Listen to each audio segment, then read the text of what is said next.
Good afternoon sir. Good afternoon बेटा।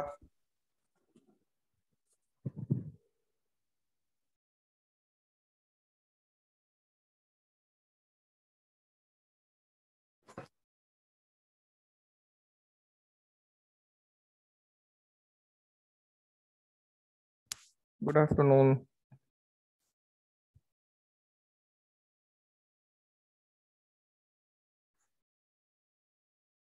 कैसे हो बच्चों?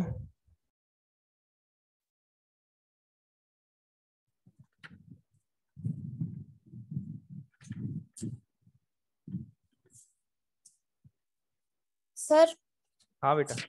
सर एक वो पूछना था, ये सिम्युलेटेंसली और जो आपने बताया था सक्सेसिव टाइप, ये हम्म। एडवांस कैसे है सर? एडवांस कैसे है ये? हाँ जी। ये तुमने 11th क्लास नहीं हो पाई है ना तुम्हारी, इसलिए ये क्लियर तुम्हें डाउट नहीं हो पाया बेटा।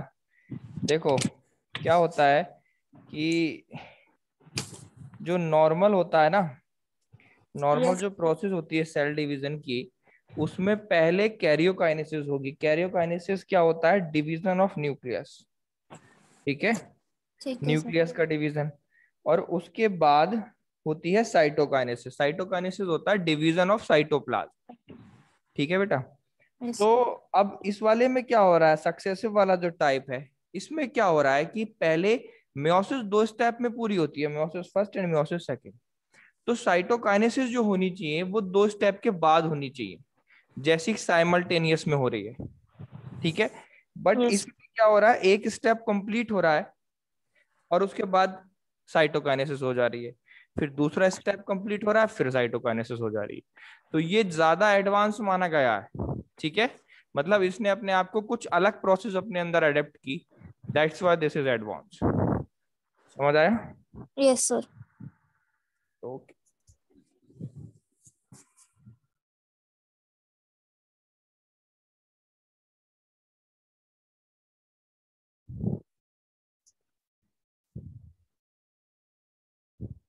सुहानी मुस्कान, कुछ तैयारी वैयारी चल भी रही है नहीं?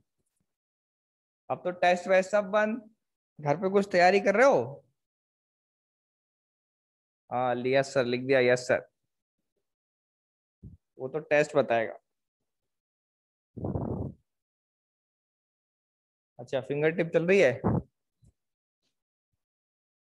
जितने क्वेश्चन हो सकते हैं उतना करते जाओ भाई, लीलियंट मत होना। क्या बात, अभी बस 3 ही बच्चे आए, टाइम तो हो गया।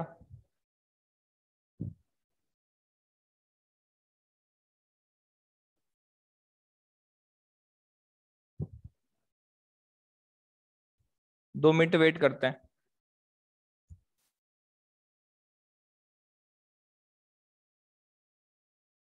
70 क्वेश्चन एक्स्ट्रा करे हैं फर्स्ट चैप्टर के एमटीजी के। अच्छा, वेरी गुड। कोई डाउट आया करे तो व्हाट्सएप कर दिया करो।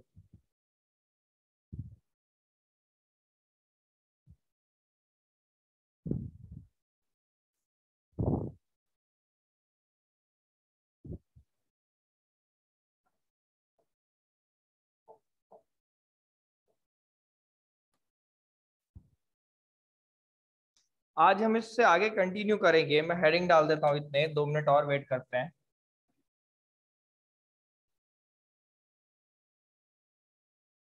एक्सेप्शन इन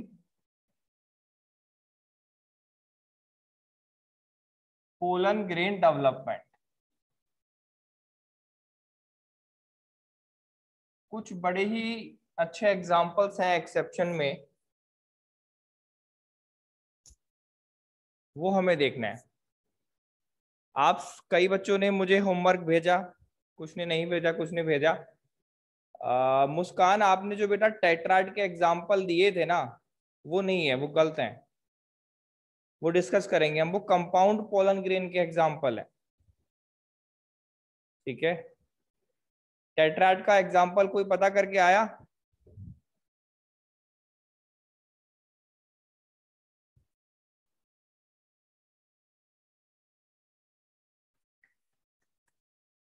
टेट्राड माइक्रोस्पोर का।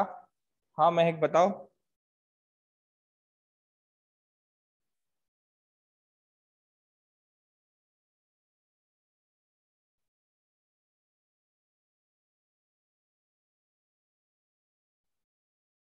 Yes, very good. Mimosa pudica, touch me not plant is the example of tetrad microspore. ठीक है, इसमें जो माइक्रोस्पोर बनते हैं बेटा वो टेट्राड होते हैं। एल्पिन रोज, एल्पिन रोज, सुहानी एल्पिन रोज लिखा है ना आपने?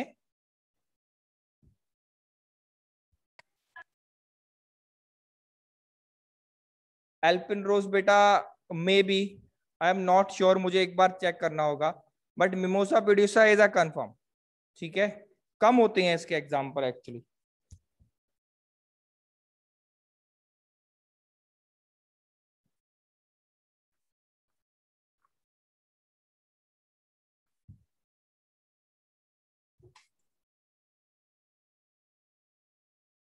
चलिए, सारे बच्चे आ गए लगभग, शुरू करते हैं हम क्लास अपनी।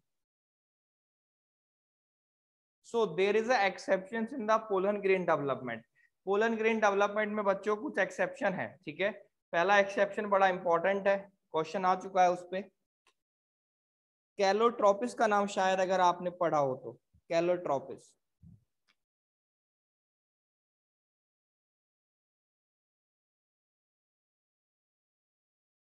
Calotropis that is also called rubber tree plant, rubber tree भी बोलते हैं इसको। इसमें बेटा होता क्या है पहले समझ लेंगे। इसमें जैसे माइक्रोस्पोर 4 बनते हैं, ठीक है, 4 होने के बाद पोलन ग्रेन्स बनते हैं 4, मतलब माइक्रो टेट्राड की फॉर्म में बनता है बेटा, वो चारों अलग हो जाते हैं। इसमें अलग नहीं होते इवन, और सारे पोलन ग्रेन सारे माइक्रोस्कोर एक साथ मास बना लेते हैं। ठीक है, एक साथ जुड़ जाते हैं सारे के सारे। देखेंगे जरा,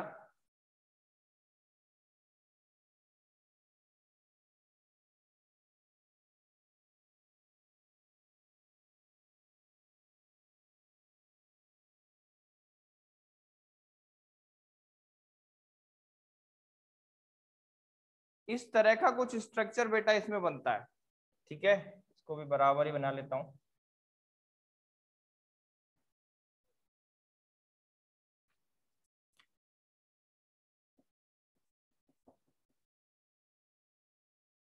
ये है बेटा इसके अंदर, और ये एक साथ इकट्ठे पड़े हुए हैं, देखो कितने सारे आपके पोलन ग्रेन्स इकट्ठे पड़े हुए हैं।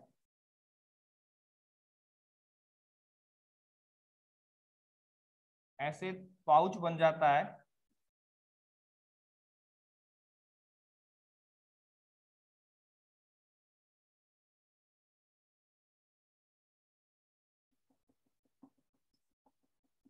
ठीक है, इतने पोर्शन को इसको बोलते हैं बेटा, इसको बोलते हैं पॉलिनियम। क्या है इसका नाम? पॉलिनियम। और ऊपर का जो पाउच की फॉर्मेशन, ये जो फॉर्मेशन है खाली जो बनी है थ्रेड लाइक स्ट्रक्चर, इसे क्यूडिकल बोलेंगे। That is the pollinium.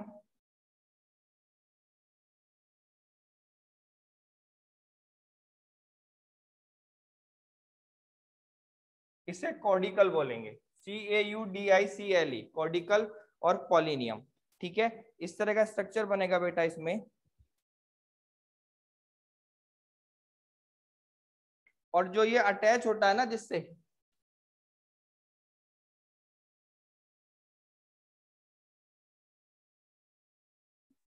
इसे बोलते हैं कॉर्पस्क्यूलम, कॉर्पस्क्यूलम। देखो बात को समझना, इसमें जैसा एंथर का स्ट्रक्चर होता ऐसा नहीं होता। सारे माइक्रोस्पोर टेट्राड, सारे पोलन ग्रेन एक साथ मास में इकट्ठे हो जाते हैं इस तरह की। और ऐसा ये क्यों करते हैं? जिससे कि सेल्फ पॉलिनेशन ना हो सके, ठीक है, क्रॉस पॉलिनेशन हो सके।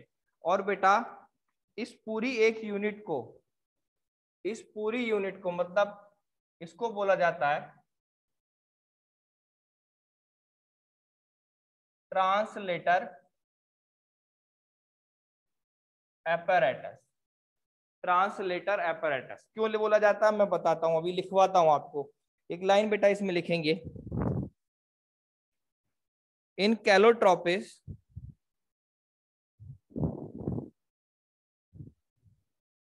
microspores in the sporangium microspores in the sporangium adhere together, ADHERE, adhere together in a single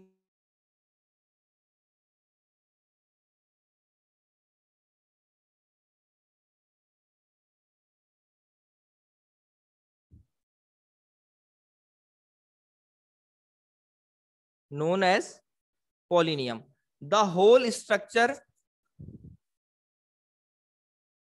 बेटा मेरी आवाज आ रही है? सर वॉइस कट हो रही है आपकी। अब आई? Yes sir. मैं रिपीट करता हूं। मैंने बोला बेटा, in Calotropis the microspores in the sporangia, in calotropis the microspores, these are the microspores in the sporangium, adhere, ADHERE, adhere together in a single mass, in a single mass known as polonium.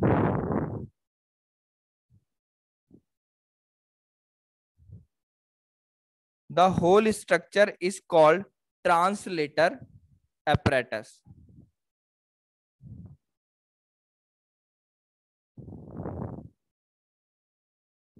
The whole structure is called translator apparatus. और बेटा thread like formation जो होती है उसे कॉर्डिकल बोलते हैं, और disc की फॉर्मेशन होती है जिससे अटैच रहता है इसे कॉर्पस्कुलम बोलते हैं। थ्रेड लाइक और डिस्क लाइक।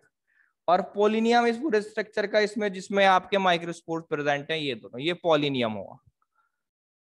अब इसको ट्रांसलेटर एपरेटस इसलिए बोलते हैं बेटा क्योंकि ये पूरा का पूरा मास एक साथ ही ट्रांसफर होता है। ऐसा नहीं है कि इसमें से पोलन ग्रेन्स निकले और वो जाकर स्प्रेड होगा, ये पूरा मास एक ही साथ ट्रांसफर होगा in a single unit. That's why it is called translator apparatus. ठीक है, लिख लेना इसे। ट्रांसलेटर एपरेटस क्यों कहते हैं? Because it transfer as a single unit, because it transfer as a single unit. देखो कहने का मतलब है, मान लो एक बाइसेक्सुअल फ्लावर है बेटा, ये उसका एंथर है, ये उसका फीमेल पार्ट स्टिग्मा है, उसपे ये फॉर्मेशन हुई है आपकी, इस तरह की फॉर्मेशन। तो पहली बात तो ये किसी कवरिंग में प्रेजेंट है, तो बेटा यहां से यहां तक ट्रांसफर होना हो ही नहीं पाएगा, मुश्किल है। इनमें एयर या विंड से पॉलिनेशन नहीं होता, इनमें इंसेक्ट या बी, किसी पॉलिनेटर जो ऐसे इंसेक्ट वगैरह होते हैं उसी के थ्रू पॉलिनेशन हो पाता है, और ये पूरी की पूरी यूनिट ही ट्रांसफर होगी बेटा। ठीक है, अब मान लो कोई इंसेक्ट आया नेक्टर लेने, उसके पॉइंट पर ये अटैच हो गया और ऐसे ही जाकर किसी और फ्लावर पर जाकर क्रॉस पॉलिनेट कर गया। समझ आ गई बात मेरी? मैसेज करो बेटा, क्लियर है सबको? Yes sir. रब कर दूं? Yes sir. So this is the first exception, Calotropis. एक नाम और है बेटा, कैलोट्रोपिस और ऑर्किड। ऑर्किड में भी ऐसे ही होता है, ऑर्चिड होते हैं ना। ठीक है, ये नाम भी लिख लेना बेटा, कैलोट्रोपिस और ऑर्किड में भी ऐसे ही होता है।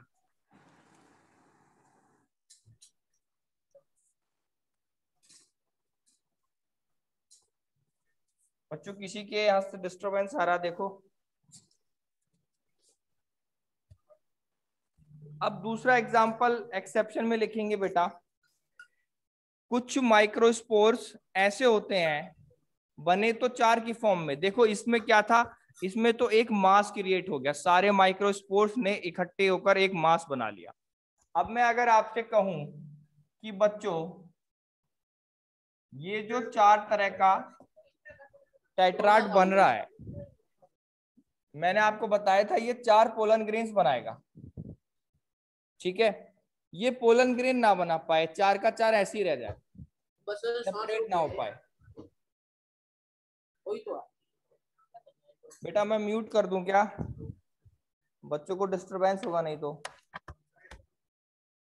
रुको एक सेकेंड।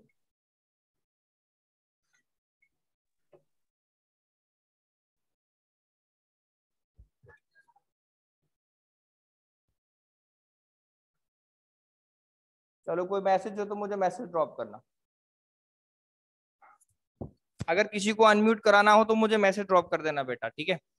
तो बच्चे ये क्या होता है कि 4 पोलन ग्रेन्स में कन्वर्ट ना हो पाए, ऐसे ही रह जाए 4 में माइक्रोस्पोर्स, ठीक है? तो पोलन ग्रेन्स में ऐसे कन्वर्ट ना हो पाए, ठीक है? तो ये एक्सेप्शन में गिना जाता है और इसी एक्सेप्शन को बोलते हैं कंपाउंड पोलन ग्रेन्स। क्या बोलते हैं बेटा? Compound pollen grains.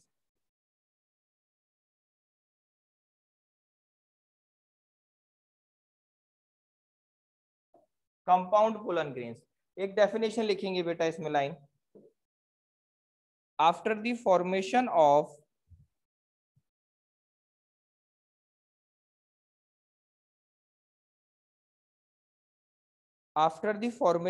microspores,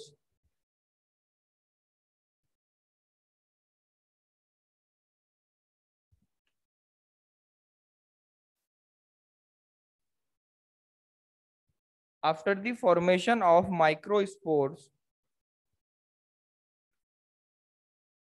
they are separated from tetrad. They are separated from tetrad, but in few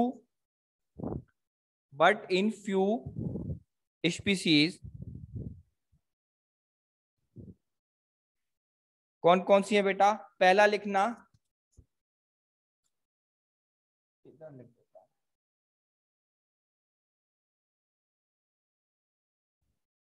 पहला है बेटा Elodea. It is also called water weeds.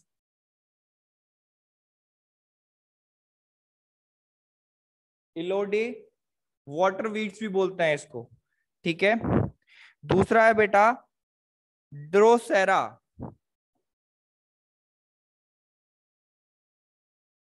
Drosera, ठीक है?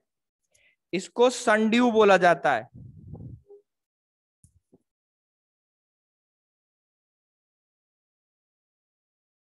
ठीक है? तीसरा है टाइफा। इसे कटेल बोला जाता है, कॉमन नेम है बेटा और ये इनके स्पेसिफिक नेम है, ठीक है? साइंटिफिक में से, ठीक बच्चे?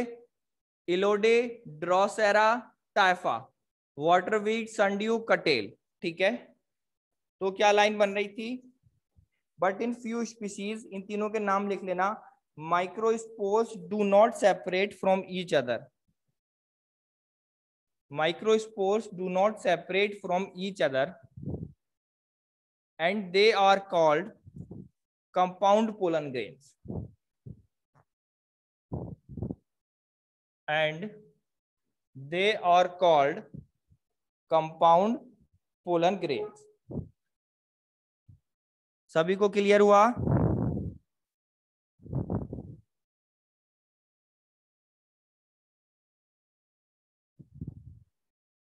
ओके बेटा। अब बच्चों किसी किसी में ऐसा भी होता है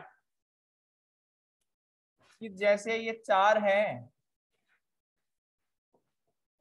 लाइक फ्रॉम दी 4 3 बेटा डीजनरेट हो जाएंगे और केवल 1 जो है 1 सरवाइव करेगा। 3 डीजनरेट हो जाएंगे, 1 एक्टिव होगा। ऐसा भी कुछ एग्जांपल्स हमें देखने हैं। एक लाइन लिखना पहले इसमें,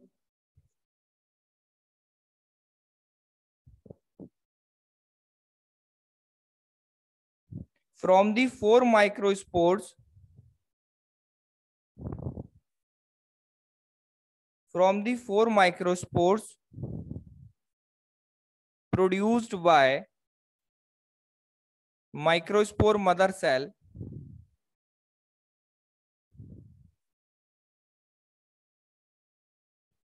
3 will degenerate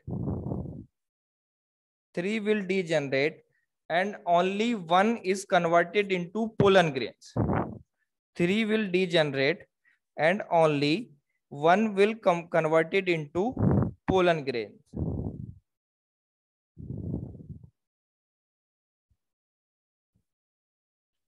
Example,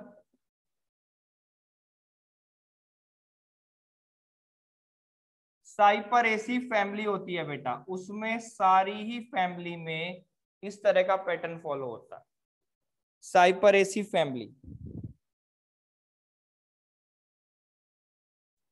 ठीक है, सभी को क्लियर हुआ यहां तक?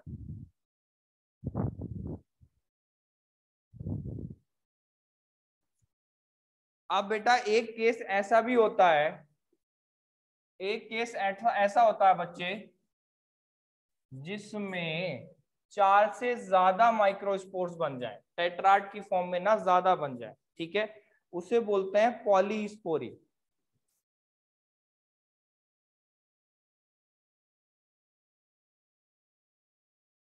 पॉलीस्पोरी, ठीक है, लाइन लिखेंगे एक, sometimes more than 4 microspores are produced, sometime more than 4 microspores are produced from one microspore mother cell, from one microspore mother cell, it is called polyspory. Example,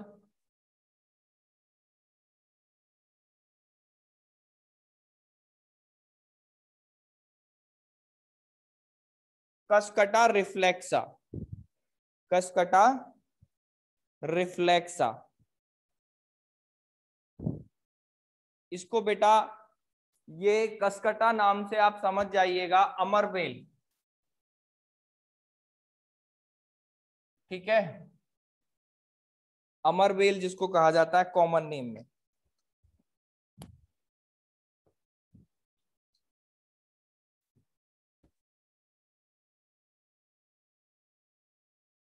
यहां तक क्लियर है बेटा सबको?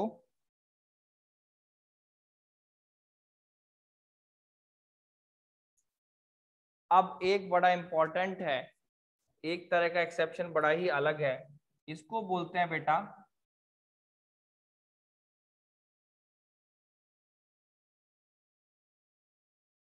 नीमिक फिनोमिनन। नीमिक वर्ड दिया गया है, नीमिक, NEMEC, नीमिक।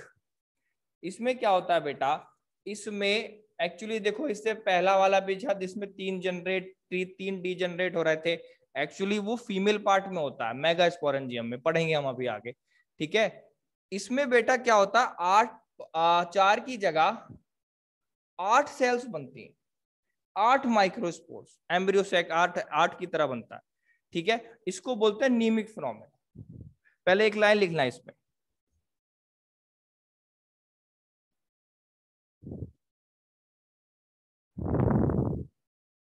नीमिक observed 8 nucleated embryo sac type,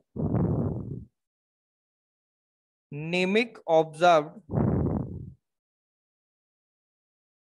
ये Nemec थे जिन्होंने ऑब्जर्व करा था बेटा, उन्हीं के नाम पर ये फिनोमेना दिया गया है। Nemec observed 8 nucleated embryo sac type organisation in pollen grain.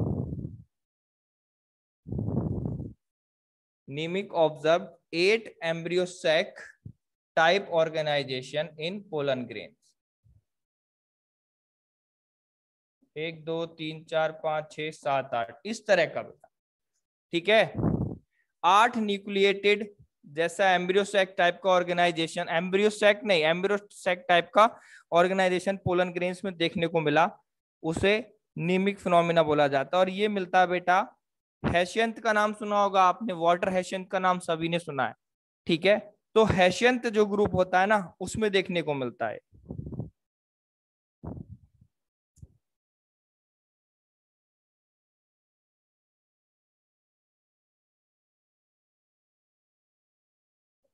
हैशियंथस लिखना आप, हैशियंथस ग्रुप होता है बेटा।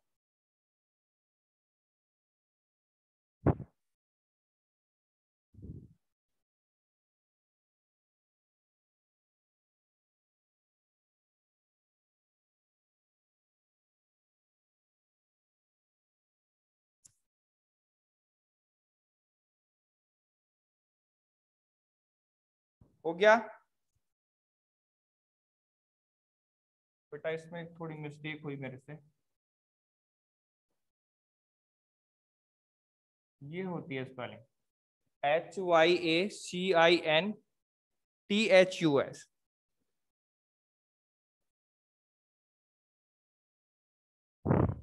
तो ये तो थे बेटा एक्सेप्शन। अब देखना, नाम लिखना स्मॉलेस्ट पोलन ग्रेन का। सबसे स्मॉलेस्ट पोलन ग्रेन होता है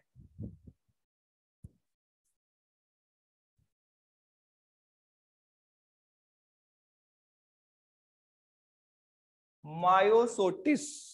मायोसोटिस, इसको कॉमन नेम में बेटा स्कॉर्पियन वीड बोला जाता है, scorpion weed.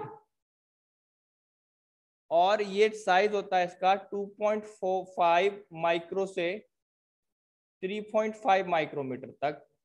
It is also called scorpion weed.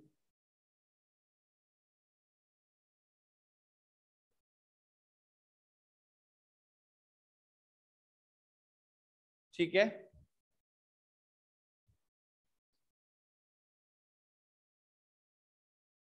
अब लार्जेस्ट पोलन ग्रेन लिखना किसका होगा?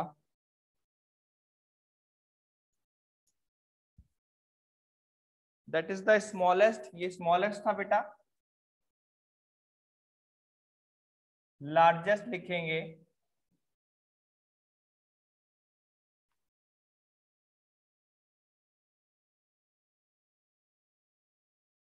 मिरेबल्स जाल्पा का नाम सुना है आपने? मिरेबल्स ग्रुप जो होता है ना बेटा, उसके पोलन ग्रेन सबसे ज्यादा बड़े होते हैं। ठीक है, ये मिरेबल्स लिखा है मैंने, 250 माइक्रोमीटर के अराउंड होते हैं। ठीक है, इसे मिरेबल्स जाल्पा इसमें आता है, और जिसे 4 o'clock प्लांट बोलते हैं, आप पढ़ोगे भी आगे इसमें।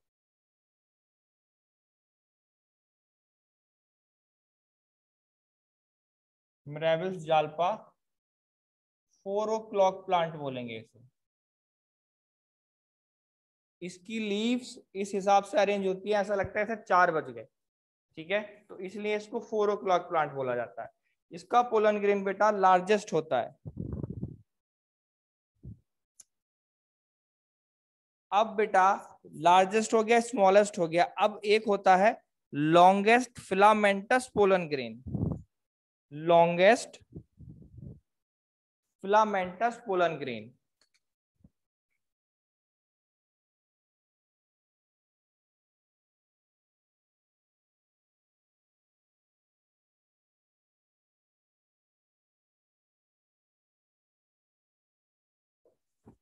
Longest filamentous pollen grain example है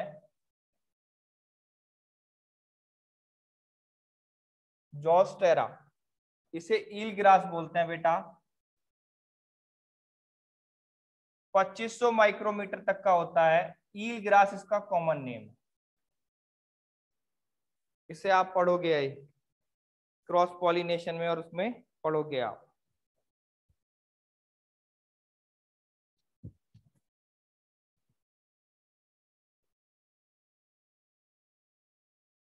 ZOSTERA, जोस्टेरा।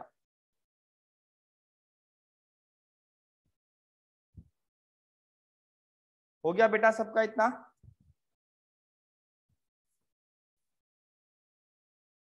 ये बस थोड़ा थ्योरेटिकल पार्ट है, इसमें कुछ ऐसा समझना नहीं है, आपने फैक्ट्स याद रखने हैं।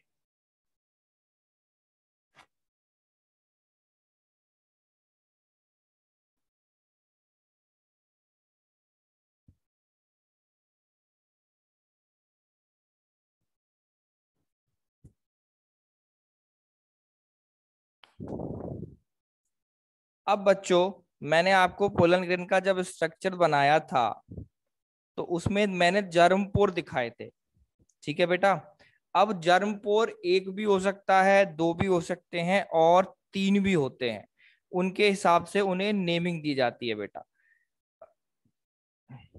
अगर एक जर्म पोर हो तो उसको बोलेंगे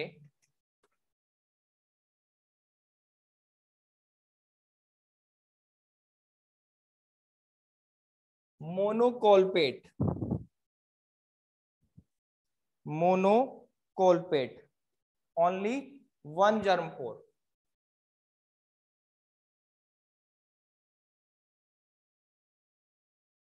और ये मिलता है बेटा मोनोकॉट्स में। अगर पोलन ग्रेन में केवल एक ही जर्म पोर हो इन पोलन ग्रेन्स, तो बेटा ये टर्म दी जाती है। ठीक है। और अब अगर दो प्रेजेंट है तो होगा बाइकॉलपेट। अगर दो प्रेजेंट है बेटा तो टर्म दी जाएगी बाइकॉलपेट।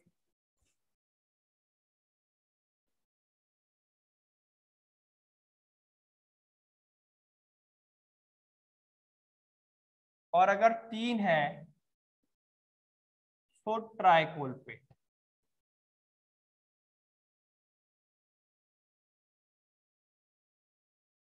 और ये देखा जाता है डाइकॉट्स में। ठीक है।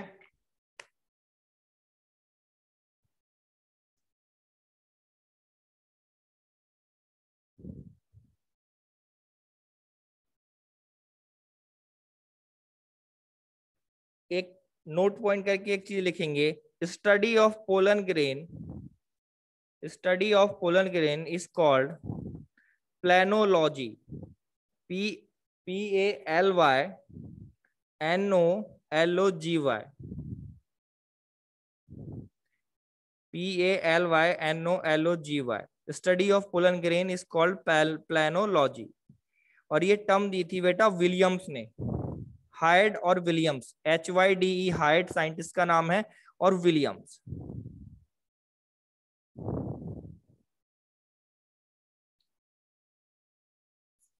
इतना सबको क्लियर हुआ बेटा?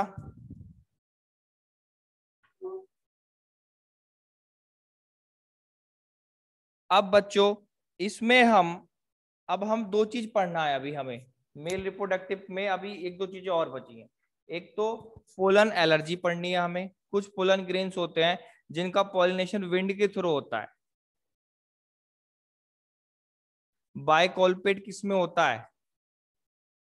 बाइकॉलपेट बेटा इसमें मोनोकॉट और डाइकॉट में नहीं होता। तो आपके एंजियोस्पर्म में मोनोकॉट और डाइकॉट ही देखे जाते हैं, तो इनमें से नहीं होता है।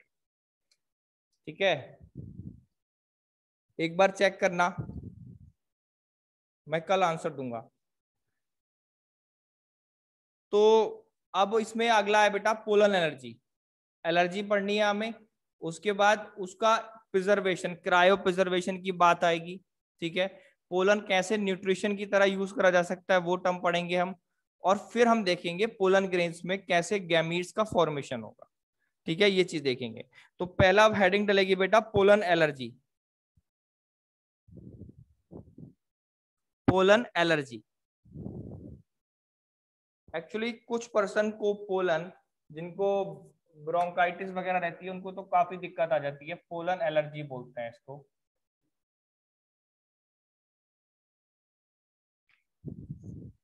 इसमें लिखेंगे थोड़ा सा theory. Pollen grains of many species,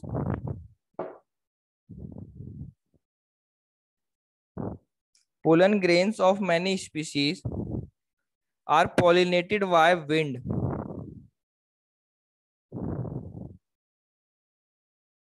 Pollen grains of many species are pollinated by wind, which cause respiratory problems,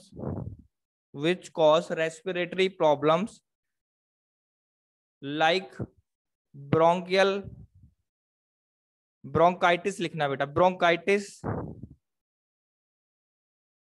और अस्थमा।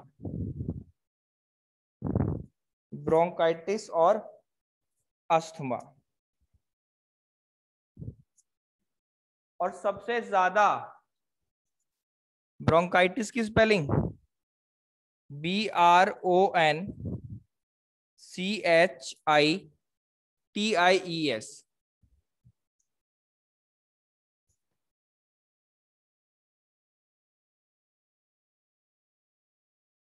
दिशा क्लियर हुआ बेटा?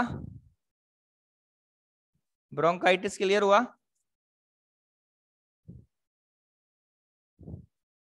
ठीक है, अब इसमें एग्जाम्पल लिखेंगे, that was very important also. ठीक है, कौन कौन से ऐसे होते हैं जो सबसे ज्यादा एलर्जी कॉज करते हैं?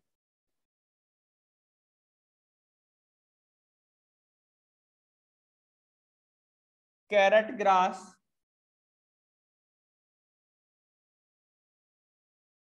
एमारैंथस,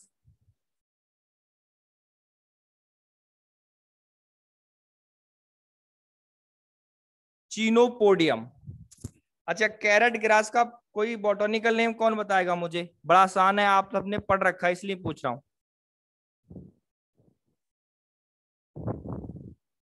पढ़ रखा होगा या शायद पढ़ोगे आगे, पढ़ रखा होगा। हाँ मैक,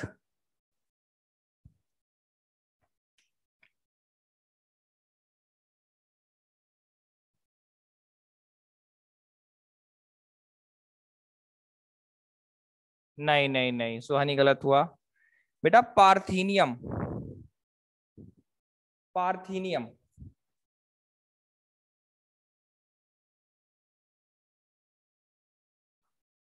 पार्थीनियम होता है बच्चे, carrot grass is the parthenium.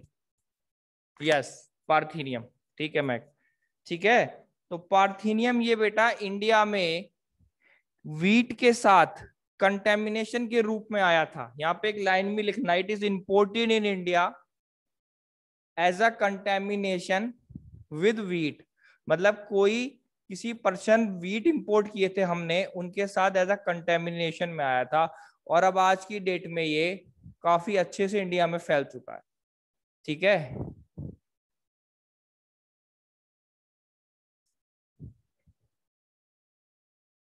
हो गए बेटा, एलर्जी में हो गया। अब हेडिंग डालना बेटा, पोलन प्रोडक्ट्स। पोलन प्रोडक्ट्स, किसी ने मधुमक्खी के पोलन खाए हैं? आजकल तो मार्केट में आने लगे हैं।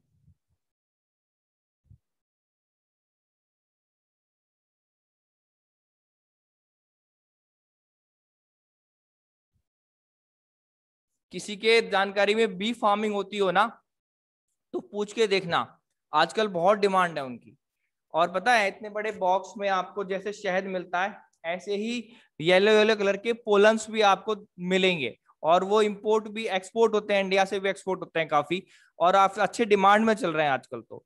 और अब तो उनकी टैबलेट्स वगैरह इंडिया से बाहर तो पहले से ही आती हैं, इंडिया में भी अब कैप्सूल्स वगैरह की फॉर्म में भी आने लगे। तो लिखना पोलन प्रोडक्ट्स बेटा। एक लाइन लिखेंगे पहले इसमें, pollen grains are rich in nutrients,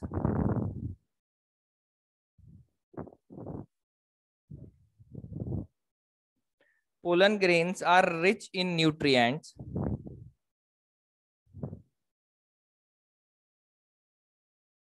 and it was observed that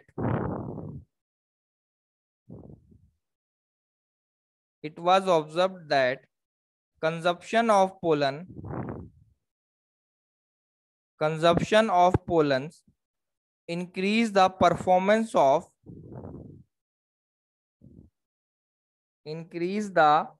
performance of athletes and race horse।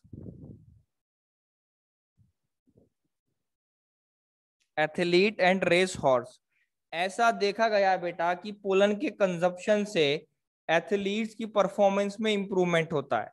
ठीक है, और जो घोड़े होते हैं उनकी परफॉर्मेंस में भी इंप्रूवमेंट देखने को आया, क्योंकि वो अच्छे न्यूट्रिशंस देखा जाता है उसमें।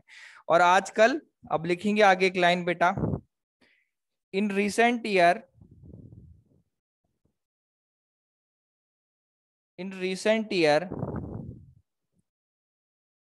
pollen tablets are used as a food supplement।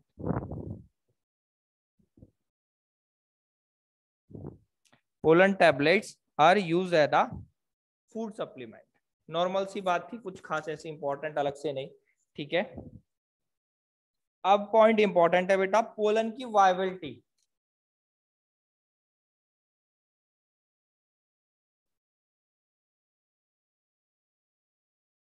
मतलब जब पोलन एंथर में से रिलीज हुआ, ठीक है बेटा, तो वो कितने समय के लिए उसमें अच्छे से एक्टिविटी रहेगी कि वो फीमेल को फ्यूज कर दे, वो फीमेल गैमेट को फ्यूज कर दे, that is called pollen viability. Write it down. The period for which the pollen grains, the period for which the pollen grains retain the ability to germinate, the period for which the pollen grains retain the ability to germinate on landing on the stigma is called pollen viability. मतलब stigma पे land हो गया, उसके बाद कितना समय तक वो अपनी एक्टिविटी शो कर सकता है, मतलब आधा घंटा, 1 घंटा, 2 दिन, 4 दिन, 5 दिन. पोलन ट्यूब की फॉर्मेशन होगी, कई सारे काम होते हैं उसके बाद, ठीक है, वो पढ़ेंगे हम सारे. तो बेटा वो सारी एक्टिविटीज कब तक वो कैपेबल है परफॉर्म करने के? जर्मिनेट के बाद क्या है? अच्छा, जर्मिनेट ऑन लैंडिंग. लैंडिंग होता है बेटा जैसे प्लेन लैंड करता है ना? तो आपका ऐसे ही जैसे ये स्टिग्मा है, स्टिग्मा पर पोलन लैंड करेगा, दिस इज द पोलन. तो लैंड करने के बाद कितने समय तक वो एक्टिव रहेगा? हाँ, वायबिलिटी बेटा सबकी अलग अलग होती है, बिल्कुल ठीक. ठीक है, तो germinate on landing on the stigma is called pollen viability. एक लाइन और लिखेंगे बेटा इसमें. वायबिलिटी बहुत वेरिएबल होती है बेटा, it is highly variable and depends on the temperature and humidity. It is highly variable and depends on the temperature and humidity. Temperature और ह्यूमिडिटी पे काफी डिपेंड करती है बेटा.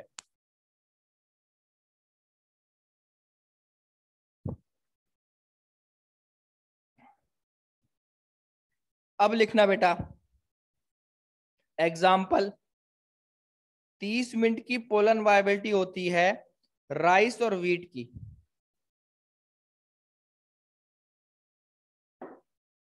30 मिनट्स ओनली. राइस, व्हीट और ज्यादातर जो सीरियल्स होते हैं उनकी लगभग इतनी होती है 30 मिनट्स की पोलन वायबिलिटी, ओनली 30 मिनट्स. ठीक है, 30 मिनट तक वो अपना एक्टिविटी शो करेगा और फ्यूज कर सकता है. ठीक है, 30 मिनट के बाद वो इनएक्टिवेट होना शुरू हो जाएगा. ठीक है, अब कुछ है बेटा जिनकी काफी लंबी भी चलती है. लिखना, फैमिली के नाम लिख लेना बेटा. लेग्यूमिनेसी, सोलेनेसी, मैं लिख देता हूं.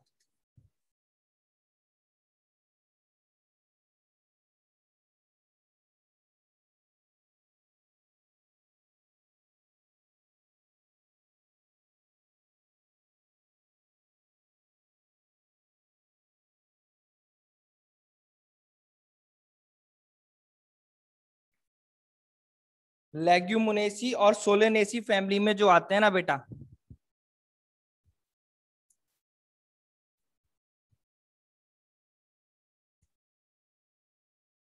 इसमें जितनी भी स्पीशीज आती हैं सबकी पोलन वायबिलिटी कुछ मंथ की होती है.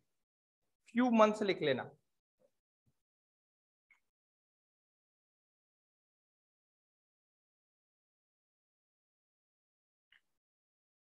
एक फैमिली का नाम और है रोसेसी, ROSACEAE, रोसेसी.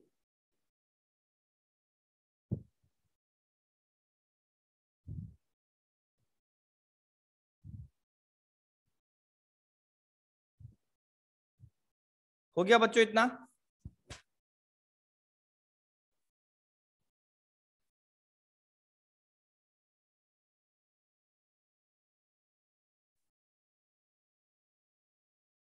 अब देखो बेटा,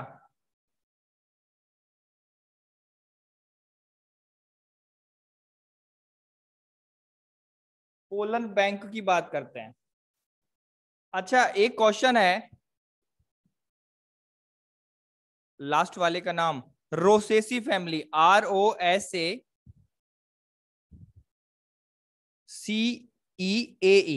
रोसेसी फैमिली। आप देख लेना।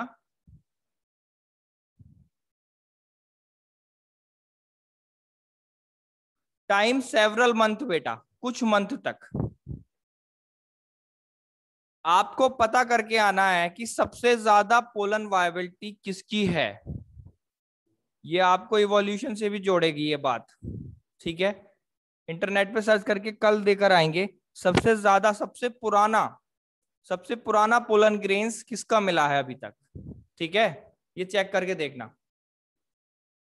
अब मैं बात कर रहा हूं पोलन बैंक की। क्या होता है बेटा, बहुत से ऐसे प्लांट है जो एक्सटिंक्ट हो चुके हैं और कुछ एंडेंजर्ड स्पीशीज में आते हैं, मतलब एक्सटिंक्ट होने वाले हैं नियरली फ्यूचर में। तो ऐसे प्लांट्स की क्या करी जाती है, पोलन बैंक्स बना के रखा जाता है। पोलन बैंक्स में क्या हो रहा है, इन पोलन ग्रेन्स को एक माइनस के टेम्परेचर पर स्टोर कर दिया जाता है, जिससे वो वायबल रहे और लंबे समय तक स्टोर करे जा सके, ठीक है। और उनको फिर धीरे धीरे कोशिश की जाती है कि नर्सरीज में उनकी प्रोडक्शन बढ़ाई जाए, ठीक है। इसको बोलते हैं क्रायो प्रिजर्वेशन।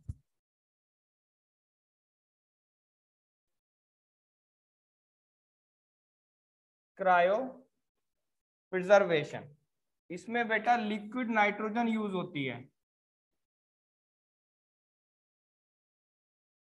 जिसका टेम्परेचर होता है -196 डिग्री सेल्सियस, -196 डिग्री सेल्सियस। इतने टेम्परेचर पे कुछ भी फ्रीज हो जाए। एक लाइन लिख लेंगे बेटा, storage of pollen grains, storage of pollen grains for years in liquid nitrogen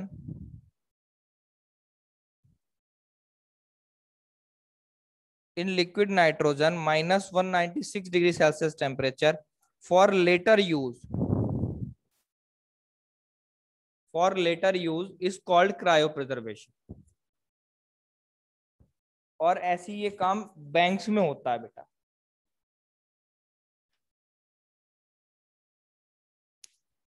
हो गया बच्चों इतना सबको?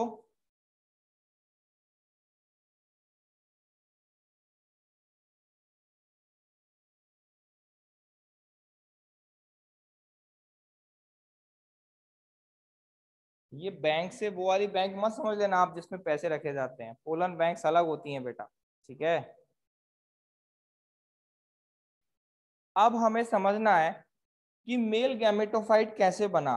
पोलन ग्रेन्स के अंदर मेल गैमेटोफाइट का भी तो बनना है बेटा, ठीक है। तो वो हमें देखना है। लिखना है structure and development of male gametophyte.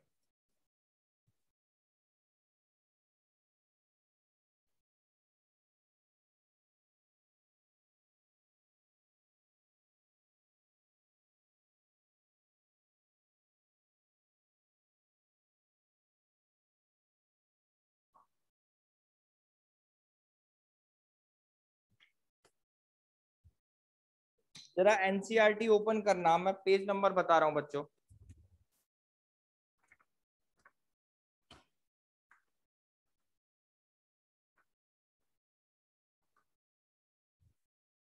Page number 23। ये जो आप डायग्राम देख रहे हो ना, ये इधर की साइड जो बना हुआ है ये वाला, ठीक है। This is the development of male gametophyte. ये बच्चे कैसे डेवलपमेंट हो रहा है मेल गैमेटोफाइट का, वो दिखा रखा है इसमें।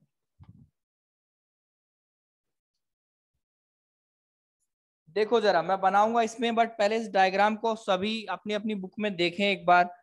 पहले 4 पोलन ग्रेन्स दिखा रखे हैं, फिर उसके बाद मतलब माइक्रोस्पोर दिखा रखा है पहले तो टेट्राड फॉर्म में। उसके बाद बेटा एक पोलन ग्रेन का स्ट्रक्चर दिखाया अलग से, फिर उस पोलन ग्रेन में देखो 2 वैक्यूल दिखाए हैं, मतलब अब सेल डिवाइड होने से पहले सारी चीज डबल हो जाती है ना, तो वो दिखा रखा है यहाँ पर। फिर उसके बाद देखो न्यूक्लियस में कैसे एसिमेट्रिक स्पिंडल की फॉर्मेशन दिखा रखी है, ठीक है, मतलब न्यूक्लियस में आप क्रोमोसोम्स डिवाइड हो रहे हैं उसके अंदर, और फिर दो सेल बनी हुई दिखा रखी है बेटा, वेजिटेटिव सेल और जनरेटिव सेल, ठीक है।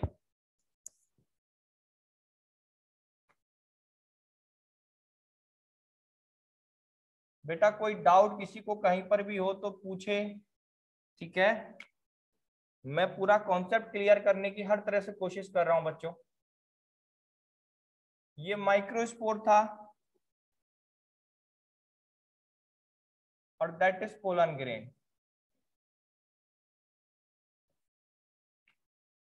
ठीक। ये पोलन ग्रेन में इसका न्यूक्लियस है, साइटोप्लाज्म, भाई क्या पोलन ग्रेन एक सेल ही तो है ना, ठीक है। तो वो सारी चीजें इसमें है, न्यूक्लियस है, वैक्यूल भी होगा और सारी चीजें होंगी। अब कोई बच्चा बताएगा इसमें क्या होगा, यहाँ पर मियोसिस होगी या माइटोसिस होने वाली है? डिवीजन कौन सा होगा इसमें महक?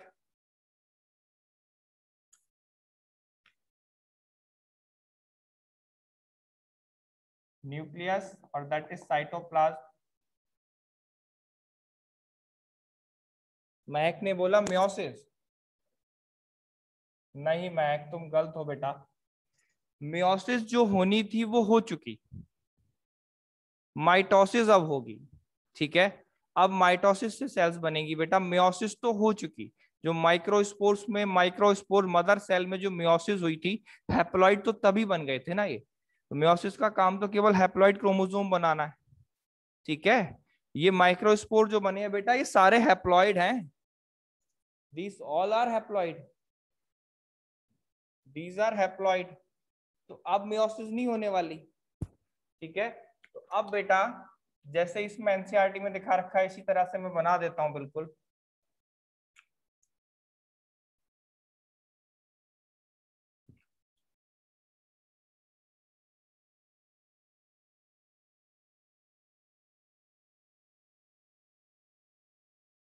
वैक्यूल्स हुए, कोई भी सेल डिवाइड करने से पहले उसका सेलुलर एपरेटस डबल होता है बच्चों, ठीक है। न्यूक्लियस भी डबल होगा, उसके अंदर जो भी चीज है वो डबल होगी, क्योंकि इक्वल इक्वल डिवाइड होंगी ना चीजें। तो बस इस वाले पोर्शन से यही चीज बताना चाह रहे हैं। अब यहां पर होगी बेटा माइटोसिस, ठीक है। और माइटोसिस होने के बाद जैसा कि इसमें दिखा रखा है, इस तरह की एसिमेट्रिक स्पिंडल फॉर्मेशन दिखा रखी है बेटा, ठीक है। न्यूक्लियस में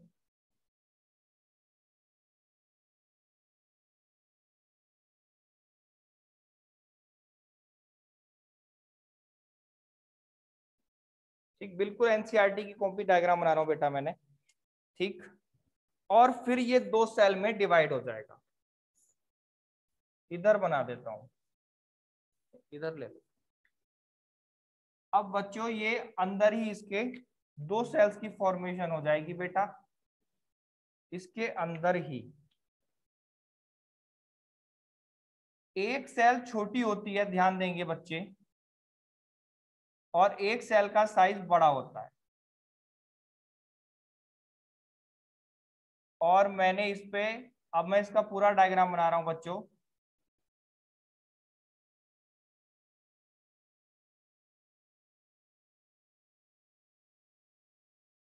इंटाइन एक्साइन, ठीक है, दोनों हो गई।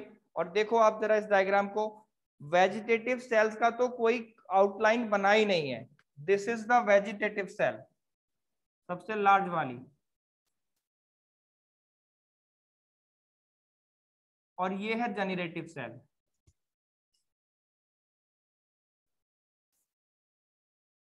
ठीक है बेटा।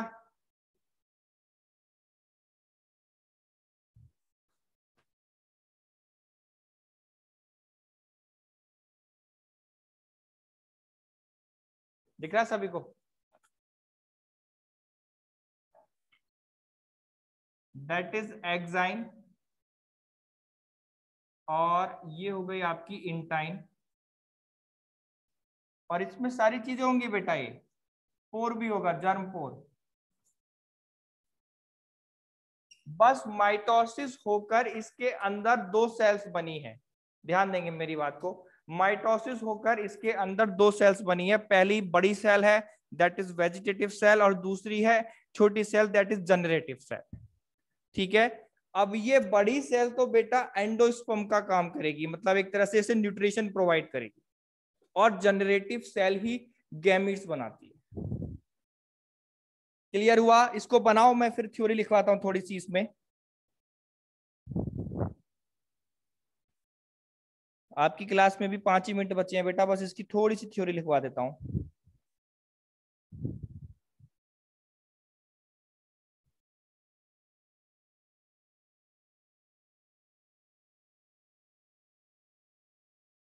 हो गया बच्चों? ओके, लिखो जरा, एक लाइन लिखना बेटा वेजिटेटिव सेल में। वेजिटेटिव सेल में लिखना it is bigger in size, it is bigger in size and having abundant food reserve,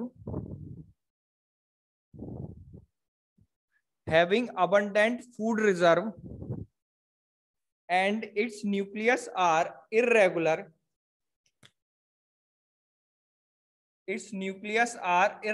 shape।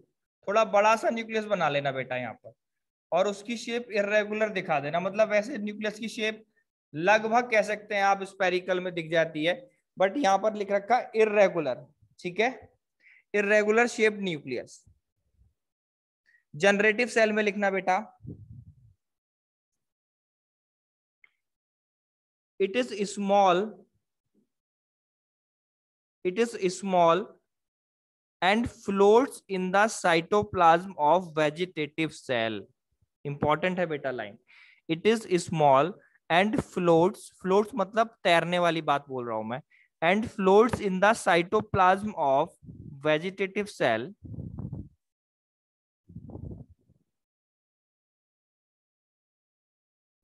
It is spindle shaped.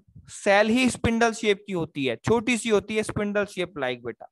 It is spindle shape with dense cytoplasm and a nucleus, देखो बच्चों confuse मत होना, ये एक अलग cell है, ये एक सेल है, इस सेल का ये न्यूक्लियस हुआ, इसको वेजिटेटिव सेल बोला, ये इसका साइटोप्लाज्म है। इस बड़ी सेल के साइटोप्लाज्म में जनरेटिव सेल अलग से बेटा छोटी सी स्पिंडल फॉर्म में होती है, और उसका अपना न्यूक्लियस होता है और अपना साइटोप्लाज्म होता है, ये इसका न्यूक्लियस है। क्लियर हुआ ना बेटा? कोई डाउट तो नहीं है किसी को?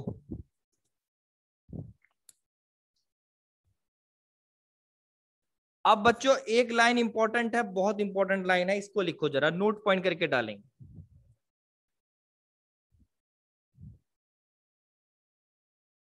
पॉलिनेशन और शेडिंग, शेडिंग मतलब झड़ना। पॉलिनेशन और shedding of pollen grain take place at two celled stage.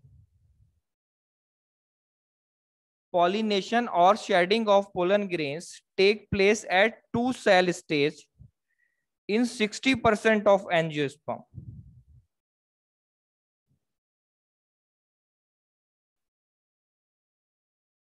In 60% of angiosperm. देखो ये बात मैंने क्या बोली, 60% एंजियोस्पर्म में जो पोलन ग्रेन निकलेगा एंथर से, ठीक है, उसमें दो सेल्स होंगी, वेजिटेटिव और जनरेटिव। ठीक है, जो मैंने यहां बनाई केवल 60% में। आगे लिखेंगे while in 40% of angiosperm generative cells divide into two male gametes. This is generative cells divide into two male gametes and pollen is shed at 3 cell stage. And pollen is shed at 3 cell stage. And pollen is shed at 3 cell stage। बेटा ये तो बना लिया ना, रब कर दूं आपको?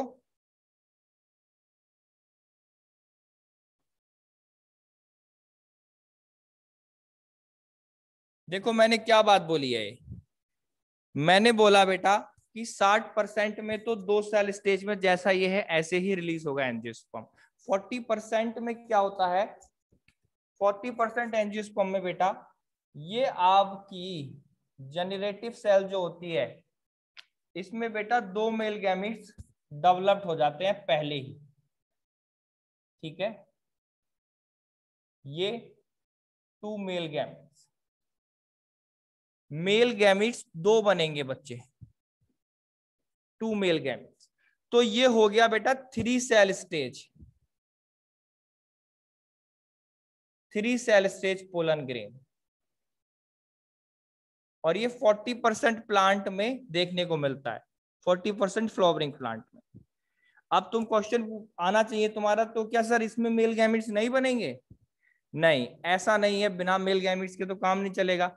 मैंने बताया बेटा शेडिंग के टाइम पे, मतलब पहले ही 40% प्लांट में तो पहले ही पोलन मेल गैमिट्स बनके तैयार हो गए। जब वो बाहर आया तब उस समय उसके पास 2 मेल गैमिट्स थे। समझ आ रही मेरी बात? बट 60% में क्या होता है, पोलन ग्रेन इस फॉर्म में रिलीज होगा, और जब बेटा ये स्टिग्मा पर जाएगा, हाँ 2 सेल स्टेज में रिलीज होगा, और जब ये स्टिग्मा पर जाएगा उसके बाद मेल गैमिट्स बनाता है बच्चे। वो हम डिटेल में पढ़ेंगे आगे। समझ आ गया ये डिफरेंस? ये पॉइंट बेटा बड़ा इंपॉर्टेंट है।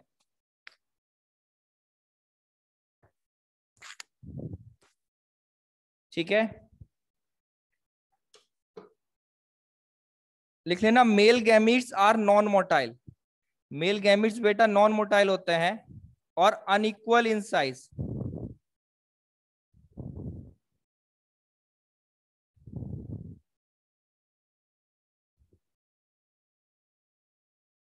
ठीक बेटा, बस आज क्लास यहीं तक खत्म करते हैं।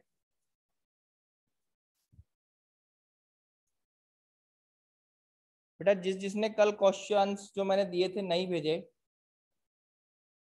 वेजिटेटिव सेल का साइज बड़ा क्यों?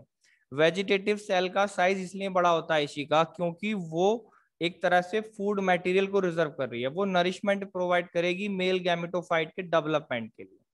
जब तक नरिशमेंट नहीं मिलेगा तब तक काम नहीं बनेगा, ठीक है। इसलिए ऐसी कोई भी चीज आप देख लेना जो किसी को फूड को रिजर्व कर रही हो, किसी को नरिशमेंट कराई हो, उसका साइज हमेशा बड़ा मिलेगा, ठीक है।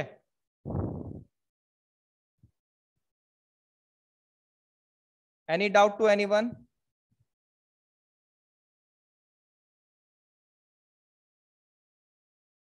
ओके बच्चों, मैं क्लास एंड कर रहा हूं, और जिसने अपना होमवर्क नहीं भेजा, होमवर्क भेजो प्लीज।